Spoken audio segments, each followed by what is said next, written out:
এনসিপির নাহিদ ইসলাম আজকেই বলেছেন যে শেখ হাসিনা বিমানবন্দরে নামার পর সরাসরি তাকে ফাঁসির কাস্টে ঝোলানো।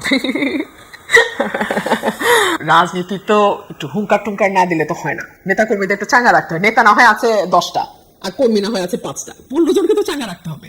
আপারে 4 আগস্ট 2024 বিএনপিরও মুরত ছিল না। এরকম বড় বড় দল দেখলে মনে হয় আরে কিচ্ছু নাই। কোত্থেকে যে বেরোবে এটা হিসাব করে পাবেন না। এত ভয় কেন সরকারে যদি আওয়ামী লীগ কোথাও নাই থাকে? আপনার কাছে কি মনে হয় তিনি কি ফিরবেন কিনা? উনি ফিরবেন, ফিরতেই হবে ওনাকে। সবচেয়ে খারাপ অবস্থা স্বরাষ্ট্রের। উনি তো ডিফ্যাক্টো প্রধানমন্ত্রী হয়ে মনে করতেছেন যে যতগুলো মন্ত্রণালয় আছে সবগুলোর দায়িত্বে উনি।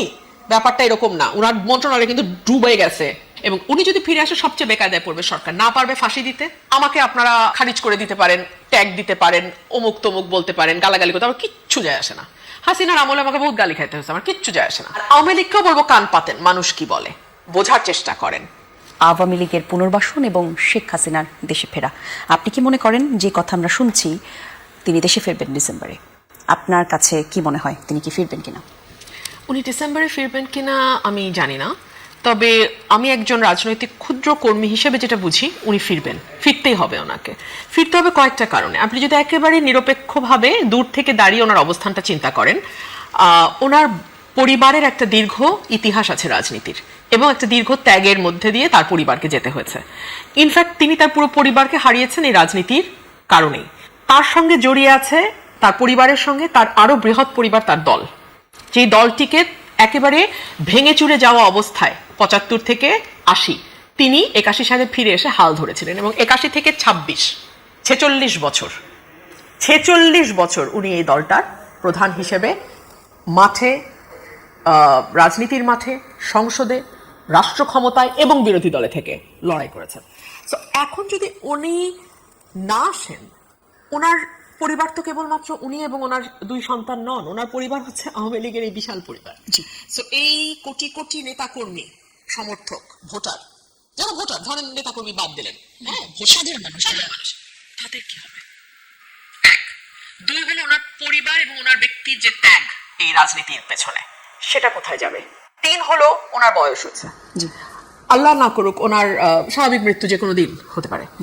বিদেশের মাটিতে যদি ওনার মৃত্যু হয়, that is the end of the story.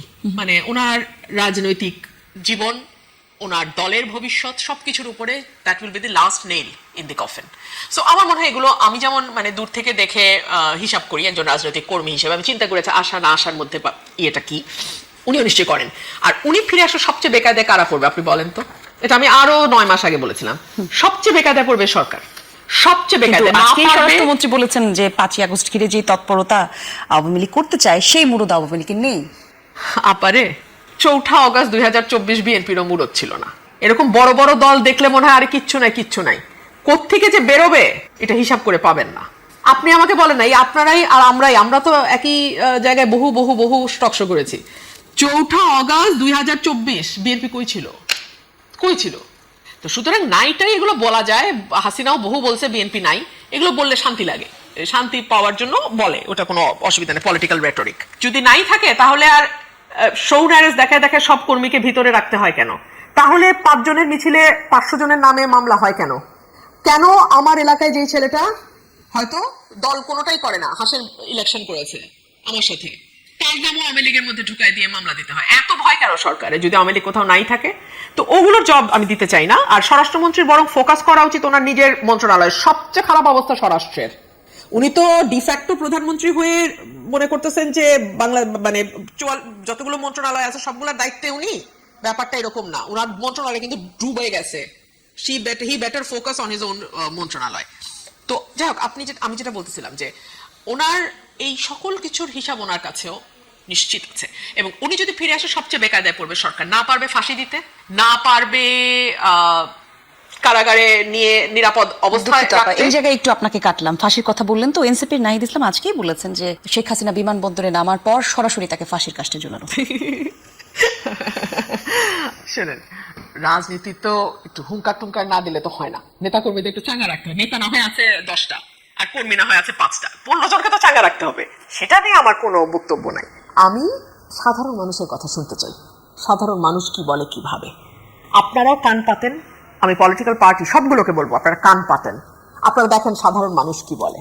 আমার কথা আপনাদের তিতা লাগবে, আমাকে আপনারা খারিজ করে দিতে পারেন, ট্যাগ দিতে পারেন, উমুক তুমুক বলতে পারেন, গালাগালি করতে, আমার কিচ্ছু যায় আসে না।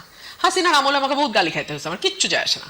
কিন্তু মানুষ কি বলে এটা কান পাতেন কেন পাতেন? আমি এনসিপি কেও বলবো, বিএনপি কেও বলবো, জামাতকেও বলবো, কারণ মানুষকে ঘিরে আপনাদের কাজ। আর আওয়ামী লীগকেও বলবো কান পাতেন, মানুষ কি বলে বোঝার চেষ্টা করেন। আপনারা যে যখন ক্ষমতায় থাকে সে কিন্তু মানুষের পালসটা বুঝতে পারে না বলেই 5ই অগস্টের মতো ঘটনা ঘটে। তো সে কারণে আমি বলবো প্রত্যেকটা রাজনৈতিক দলকেই মানুষ কি বলে শোনেন, গণপরিবহন ব্যবহার করেন, রাস্তায় হাঁটেন, দুটো মানুষের সাথে কথা বলেন, আর কিছু না হোক ফেসবুকে দেখেন অনেক ছোট ছোট ছোট ছোট মোবাইল জার্নালিস্ট আছে, তারা কিন্তু ঠাস করে একে তাকে ধরে বাইট নেয়, কথা শুনে।